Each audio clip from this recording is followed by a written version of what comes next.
Hey, welcome to FunNGun. We got a really fun one on the table for you today. But before we get into that, I want to go ahead and say a big thanks to Sealy Optics for bringing me on as an affiliate of their brand. If you're looking for a good red dot sight that's not going to break the bank, you can go ahead and use the link in the description below there to go ahead and open up their website and then use code FunNGun at checkout to get 10% off nearly everything on there. That also helps out the channel a little bit. I also want to say a big thanks to the president of Blue Line Global, Ruzik, for getting me this AK Mauser 22 out to do this video with. This is the Omega version of it. We'll go over what makes it that version throughout the video here. This is made in Germany by GSG. So before we get too far into this, I want to go ahead and start off by showing you there is nothing in the chamber there, nothing in the magazine. This gun is unloaded. I'm going to go ahead and set the magazine off to the side for now. And we're going to go ahead and talk about what the gun comes with. So you are going to get this gun in a cardboard box, and then you're going to get this cool little tool right here that has the ability to loosen this collar up to pull out the tip you have in it. Go ahead and put it back in there and tighten that back up. And then on the inside right here, you can thread the back side off, and you're going to have a Phillips head, a flat head, and then a tool to adjust the front sight. So that is pretty cool that comes with that. And then you can just go ahead and easily stow everything back in the little tool here. So pretty cool that it comes with that there. Then you're going to get this little baggie right here. You're going to get a chamber flag, a dummy round, 2 screws that I'm not 100% sure what they're for. I couldn't find that in the manual or just didn't see that anywhere. So if I figure out what those are for, I'll put something off to the side there saying what they're for. You're going to get an Allen wrench, and then you're going to get this tool right here to tighten up the muzzle device. And that is for the version of this that comes with kind of the standard AK spoon style muzzle device. This one has more of a bird cage, being the Omega version of the gun. So this actually doesn't work with this particular gun, but you do get that included. And then you're going to get a nice owner's manual here where you can find all the information about disassembling the gun and whatnot. Just how everything works. So let's go ahead and get into this and show you some of the features of this and just what makes it the Omega version. I'm going to go ahead and start off with the back side of the gun here, and I will mention this right here, that when you get this particular gun, you do have to do a little bit of assembly. This pin right here actually comes in that little baggie I just showed you there, and then the stock is separate in the box. And this is not a hard process. You just go ahead and slip the stock onto the back right here, and that pin right there is going to have one side that's got some knurling on it to go ahead and grip the plastic. That side's going to go towards the top.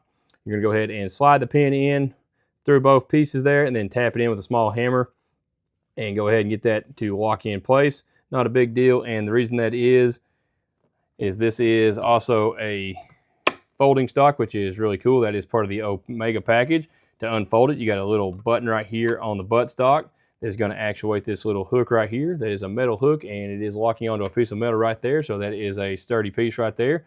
Then when the stock locks up, it doesn't have any wobble hardly in it at all, so really nice stock. And then on the other side of the stock, you're going to have a swing swivel right here, so if you want to hook a sling onto this particular gun, you do have a hook right there for it. While we're on this side of the gun, we'll go ahead and talk about a few things here. We'll talk about the safety lever right here. It is a standard AK style safety lever. It is nice and smooth. When it's in the safe position, you obviously can't cock the bolt back. That is how the standard AK works as well. And then something cool here is some of the AKs have this, some of them don't, but you do have the ability to lock the bolt back using the safety lever. And what's cool about that, so they do make a drum for this particular gun. I can't show it in this video because YouTube doesn't like that, but they do make a 110 round drum. And the way I like to use those is any drum magazine, high capacity magazine with 22, I like to lock the bolt back if it is an option. Go ahead and install the magazine. You can go ahead and flick that lever right there down. It's going to go ahead and chamber your first round. So I do like to do it that way. That way you have plenty of room for the magazine to go ahead and seat properly and everything in there. And then you just do that right there. It's going to bring us down to the grip right here. Now, this is kind of a standard style AK grip. Now, this is not my favorite grip, I will say. And I did come up with a way to go ahead and put a standard Magpul grip onto this. I will go over that later in the video, but this is going to involve some kind of customization and some handiwork from you. This is definitely not a direct fix, but I will show you how I did that. If you have the know-how to do so, you can do that yourself as well. But got a nice grip on it, not a bad grip, just a standard AK style, kind of small. I don't have the largest hands, but for me, it's just the way it fits. I just prefer the Magpul, so I figured out how to make it work. Like I said, we'll show you that later on. So I will say, if you're training a kid how to shoot this particular gun, or just somebody like that, or as a trainer, they're going to have no problem hanging onto that little grip right there. Not a big deal. Just like I said, I found out I had to swap it, so I went ahead and did so. That's going to bring us on to the trigger here. And I will say that this is something, it's not my favorite, but it's not a huge deal because this is not like a self-defense style gun, but you do have a magazine disconnect on this particular gun. Magazine is still unloaded. Gun is obviously unloaded, as I have shown you multiple times here by cocking the bolt back. So what we're going to do here is show you the trigger pull on this particular gun. So I'm going to roll the gun back to this side right here. And I'm going to go ahead and show you, got a little bit of take up right there. You do hit a wall, then you keep pulling. It's got a little bit of creep to it, and then it's going to go ahead and break, as you can see there. Now, we're not going to dry fire this whole lot. It is a 22, and I know if I keep doing that, everybody's going to freak out, but one time ain't going to end the world there. It's not going to sit here and tell you this got a match grade trigger. By no means. This is definitely more of a mil-spec trigger, not a bad trigger, not a gritty trigger. Just a little bit heavy, coming in just a little over 6 pounds, and as you shoot it, that should break in a little bit, and I would say it'd probably come down to about 5.5 pounds, hopefully. But that is the trigger on the gun. That part is actually metal. Figured to go ahead and mention that because there is some stuff on here that is plastic, as you can obviously see. So let's go ahead and talk about the sight rail right here. That is another plastic piece that actually is functional. As you'll see here later in the video, we're going to go ahead and install a side rail on this, and then we'll go ahead and put this Sealy T10X Pro on there. So that is something that I'll show you later on in the video as well. So it's pretty cool they give you the option of doing that. And before we go ahead and take the magazine out here, well, it's a good time to go ahead and talk about the magazine release. Now, this is a plastic part, but the magazine is plastic, so it's not a huge deal. And it is large enough that, as you can see there in the intro, you can do the AK slap reload with it. So it's pretty darn fun right there. So that is pretty cool. So let's go ahead and take the magazine back out. And I will say the magazine release is nice and tight and very smooth. So nice part there. So that's going to go ahead and bring us to the front of the gun here. I'm going to have to fold the stock a little bit so I can move this over on the table. Let's go ahead and talk about the rear sight right here. It is a full metal piece, and it does have all the ranges on the top right here that you can adjust it out to. So that is pretty cool. This is definitely a nice rear sight, standard style AK and everything. And I went ahead and pretty much all the shooting I've done with it so far has been in the first position. Works just fine for all the up close shooting I've been doing with it, but it is cool to have the option to be able to move it on out if you have the range to do so. So that's a pretty nice part right there. So let's go ahead and talk about the front side, and we'll come back to the handguard after that. So you do have a front metal sight right here. This is a two-piece. It's clamped over the front of the barrel here. And like I said, it is adjustable right here with that tool that is included. And then you have this little birdcage muzzle device here, and then I'm going to go ahead and show you something that's kind of odd about this. Now, I'm not going to sit here and thread it fully off on camera because, like I said, not trying to piss off YouTube here. They get pretty particular about stuff you show here. But there is something that's kind of interesting about this, is the fact that the muzzle device itself actually has the threads on it instead of the end of the barrel and this threading over it. Now, I will say that means you can't thread this right out or put a suppressor on this right out of the box. But I did find an adapter online that I haven't had come in yet. But I'm going to go ahead and show that later on in the video, and we'll go ahead and see if this will run suppressed. Now, I'm going to say right here that this gun was not designed to do this. That is something that I chose to go ahead and show here just to give you some more ideas of what you can do with this particular gun. So if it doesn't work exactly right, that is not the gun's fault. That was not what it was designed for. That's just something I thought would be pretty cool to go ahead and show you there. So I'm going to go ahead and put that back into the gun. That's going to bring us to the handguard right here. But before we do that, one more thing here. You do have a fake cleaning rod on the front side of the gun right here. It is metal, so that is a pretty cool piece. And let's go ahead and talk about the actual handguard here and just the gas block and everything, or the fake gas block. Now, the fake gas block is going to be two pieces. This part is plastic because there's no need for it to be metal. And let me go ahead and get that fully threaded back in so I can easily pull out stuff here. So there's a few cool things about this handguard I noticed when I was just messing with this gun. You do have a few options of tightening up the fit of everything just to kind of get it to where there's nothing wiggling around here. The first one's going to be, there is a set screw right here that you can go ahead and pull up on this once you have it taken out. This is pretty cool. It actually takes out like a regular AK, but I have it under such tension with the other set screw. I'll show you in just a second that you can't just pop it out, but you can pull up on this lever right here on the side and pop that out, and you can tighten that set screw right there up, and that's going to lock that all into place. And then to really lock it into place, you got a large set screw right here in the front side that's going to put tension on all that. And then there is also one more on the bottom side right here inside the Picatinny rail that's going to go ahead and lock the bottom half of the handguard in place. So you can adjust all that to where it's nice and tight. Now that being said, now this is not something you're going to be able to easily mount an optic on because it still does have a little wiggle to it. But nevertheless, you can tighten it up pretty good there. Now, if you're going to want to mount some stuff onto this, you do have quite a few options here.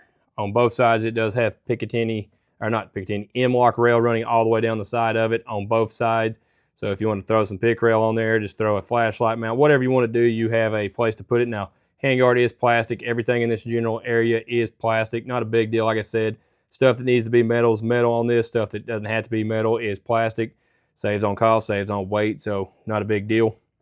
You do have a piece of pick rail right here, so you can go ahead and mount a forward grip on it. You can mount your flashlight right there if you wanted to. So you got a lot of options to mount stuff to this particular gun, so that's pretty cool in my opinion.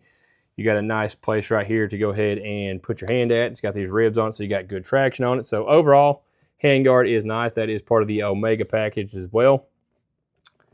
And I didn't mention this. Obviously, you can tell this is the bronze variation of the Omega. I just figured it'd be cool to have another gun that's not just solid black, and really like the contrast with the dust cover and the barrel being that bronze color, or at least the barrel cover. This is actually an internal barrel. There is a barrel inside of this cover. Well, I'm sitting here pointing out, you can't see that on camera. There is a little, this is a barrel sleeve over the actual barrel, and this part right here actually presses on all that and tightens it up as well. So this part there right here is bronze, not the actual barrel itself. So I figured I'd just point that out. Not a huge deal. That's just something that they do on a lot of these type of guns to go ahead and save on weight.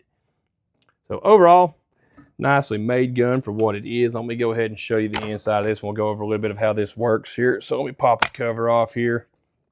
Your dust cover is a nice metal piece. Feels very much like a regular AK style one. That's going to bring us to the internals on this, which as you can see is obviously nothing like an AK-22. This is a direct, an AK-47. This is a direct blowback 22 AK, obviously. Yep, got the safety on there. So as you can see there, the bolt assembly is actually housed inside of this chassis right here. Now this is actually kind of cool how this comes apart. It sounds like a lot, but this thing's actually pretty darn easy to take apart. So like I mentioned earlier, it does come with this Allen key, and being the Omega version actually makes this a little simpler. So you're going to go ahead and fold your stock over, and there is a screw right here in the bottom. And like I said, this being the Omega version, you can fold that over and just take that screw out. If you have the regular version, you're going to take some screws out of the trunnion right here to pop that stock off to get to that screw. Once that screw is actually taken out, you're going to have access to remove your retainer for your dust cover there and the spring. You just slip that out. There's another screw. You're going to pull that screw out, and then you're going to pull the rear trunnion out. And then you're going to have to jiggle the safety and kind of get into happy spot, and that's going to allow you to pull the grip assembly out and then slide the whole housing for the actual trigger, the actual bolt assembly out, because this part right here is its own assembly. You can slide out the back of the gun, and that gives you access to clean the chamber nicely, clean up the bolt assembly, and clean the trigger assembly. Now, I know that sounds like quite a bit, but it's not hard to take apart. I would consider this significantly easier to take apart than a 1022. So what we're going to go ahead and do here is I'm going to head back out of the range. I'm going to do the ammo testing portion of this video, and then we'll come back and we'll show you this gun with all the cool accessories on it. So let's go ahead and head out to the range and test some ammo with this now.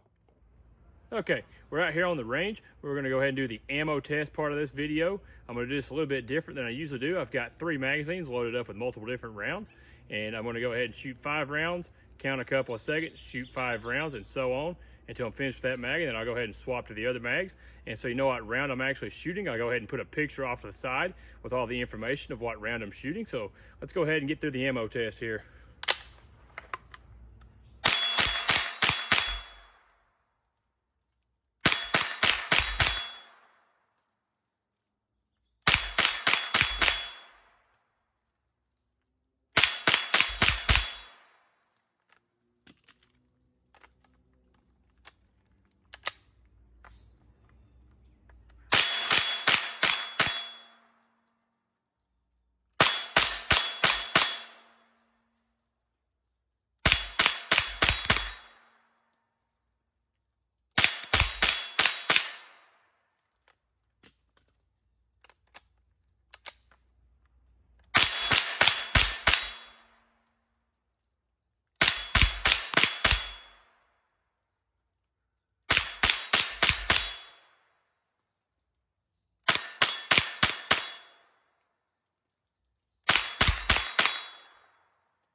Okay, as you can see there, this little rifle will pretty much eat anything as long as it is a high velocity and preferably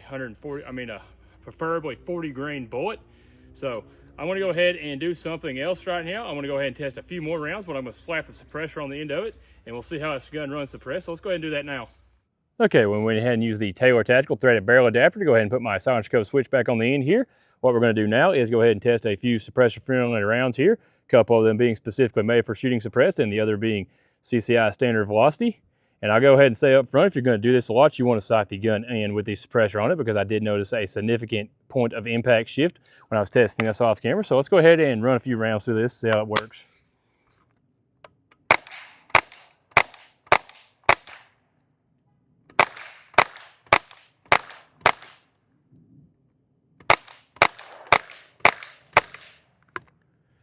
And as you can see there, this little gun runs quite well suppressed. So let's go ahead and head back into the table. We'll go ahead and go over some of the different upgrades I've made to this gun now.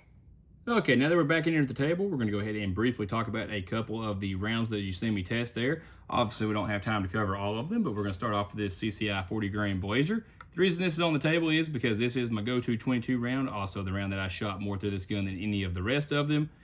And the reason I like this round so much is because it's essentially a CCI mini mag 40 grain target.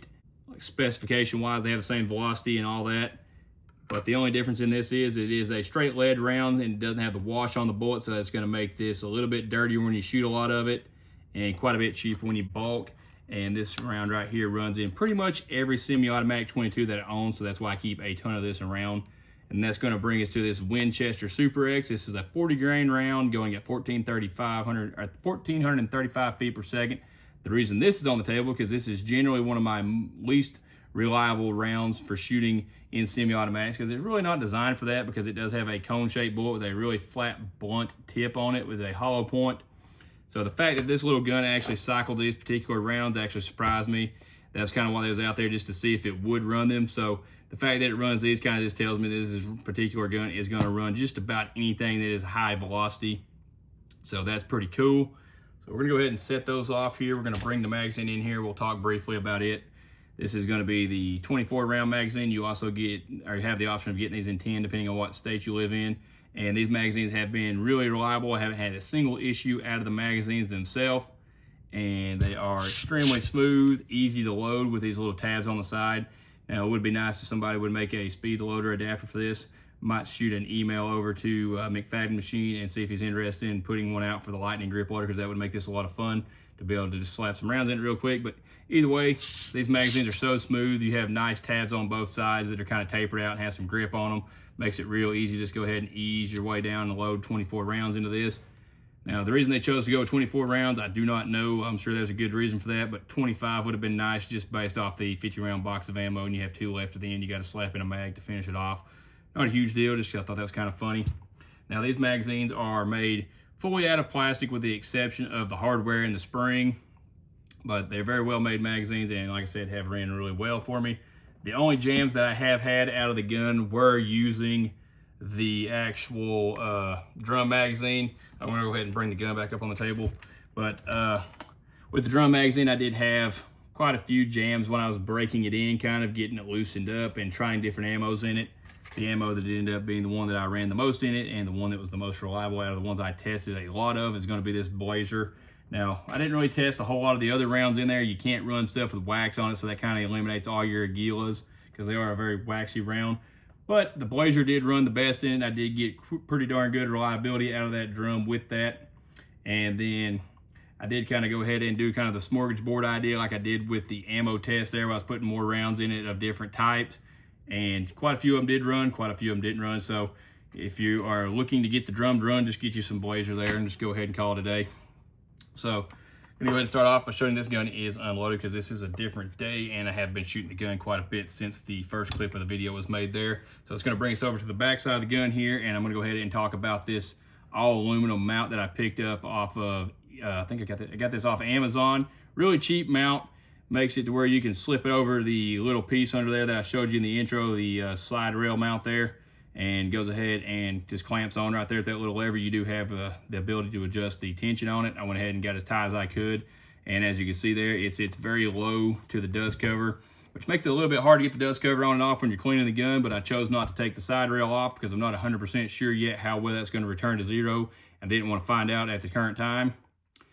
And on top of that, we got a T10X Pro from Sealy, like I showed you there in the intro. And if you're looking to pick one of these bad boys up, you can go ahead and use the link in the description there, and you can set yours up the same way I did, because this little dot works very well in this particular setup.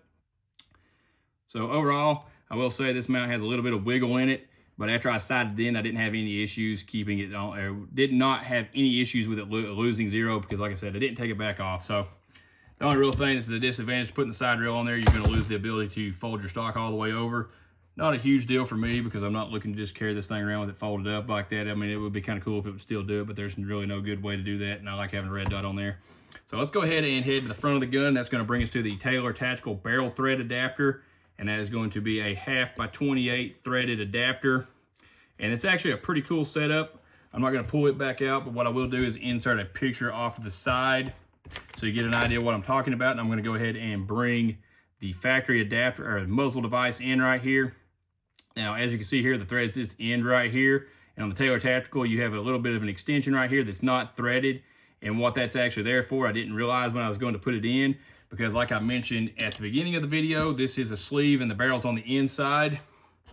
And with the Taylor Tactical adapter, with that sleeve on the, or that little extension on it, when you go to put that into the barrel, what it's going to do is the actual barrel on the inside is going to ride up into that sleeve, and it's going to put it in the center of the thread adapter. So you're making sure that your threads are actually going to be concentric with your suppressor, so you're not going to get a baffle strike. So really cool how they chose to do that. As you can see there off in the picture, that is a really neat design in my opinion. So you can pick up a adapter right there to go ahead and put a suppressor on the end of it there. That's going to bring us to the Magpul grip. Now, like I said earlier, this is going to involve you doing some customization to the grip itself. You don't have to do anything to the gun, but this is going to involve you having some tools, some know-how, and just some goodwill to make this work. So what I did here is I went ahead and fit a Magpul AK+. This is the rubberized version. You could do this, I'm sure, with the non-rubberized version. From what I was looking at, this is just the version I could come up with locally. And what I went ahead and did here, I'm going to insert the pictures off of the side here where you can kind of follow along with me. I went ahead and held that grip next to this grip, lined up everything, took a ruler, laid it across the top, drew a line to kind of center up where this hole needed to be in the top of the actual Magpul grip there. And then I took a Dremel tool and a sanding drum and just bored down at an angle like this right here is. And when I hit where the hole was for the factory Magpul grip screw to go through, I went ahead and drilled that out and then continued to bore all the way through where there is a hole all the way through. And the reason you got to do that, because on this little gun, there is a stud sticking down all the way down right there, and the screw actually hits in the middle of it. And that's, as you can see right here, it has it all the way through. And after that, I had to go in and make a bushing. I used a piece of pipe and a washer I had laying around, and I got lucky and had a bushing that fit the screw.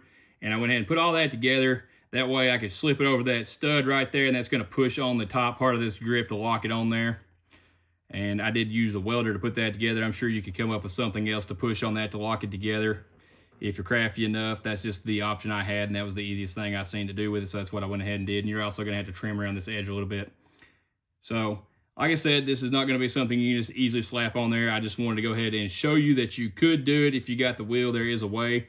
And I will also say that I'm looking at seeing if I could have kind of some of these made up in a more professional way with the 3D printed bushing, and possibly bore that out using a mill that way. Okay, I accidentally said something there that YouTube wasn't going to like, so I had to make a quick cut in the video. But what I was saying is, if you're interested in having this grip on your gun and you don't have a way to make the modification, or you don't feel like making that modification, do me a favor, drop a comment below there.